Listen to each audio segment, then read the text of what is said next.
The planet is running a fever. There are no emergency rooms for planets. We must find a way of putting in place the preventative measures that will protect the planet and the people who live on it against the most catastrophic consequences of this dangerously warming planet. That's why the Speaker created a select committee on energy independence and global warming 3 years ago. That's why Mr. Waxman and I, working with the Speaker beginning in January of this year, once President Obama was sworn in, made it the first piece of major legislation passed through the Congress in June of 2009. But it didn't really begin there. It began when Speaker Pelosi took over 3 years ago. So far, in the last 3 years, we have increased the fuel economy standards of vehicles which we will drive in the United States from 25 to 35 miles per gallon by the year 2016. We have changed the direction of our biofuels policy towards billions of gallons of cellulosic fuel.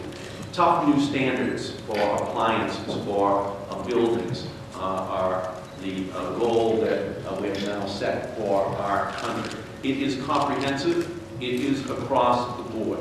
Within the Waxman-Markey bill, Mr. Waxman and I, working with the Speaker and the other members of Congress, we worked very hard to put in the funding for international deforestation efforts, the money for international adaptation efforts, the money that would ensure that offset programs that would ensure that across the world the United States would be participating in creating incentives for new ways to deal with the way in which God's lands are treated. So all of this is part of the legislation, and that legislation makes it possible for us to meet the commitments which Secretary Clinton made today in Copenhagen. And combined with private sector efforts, which will also be unleashed, because much of what we are proposing in the United States will be market-based. It is going to be something that creates a technological revolution that will make it possible for us to say to the rest of the world, we want to work with you, we want to partner with you, because the alternative is unacceptable. Otherwise, we will, rather than help him, we will be hurting each other on the planet.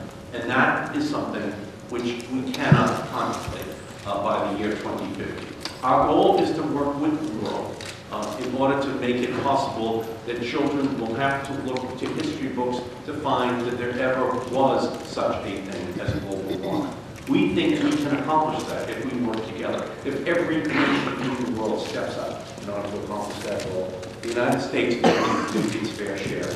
And Secretary Clinton and the Speaker today reflect that commitment that our country is willing to do.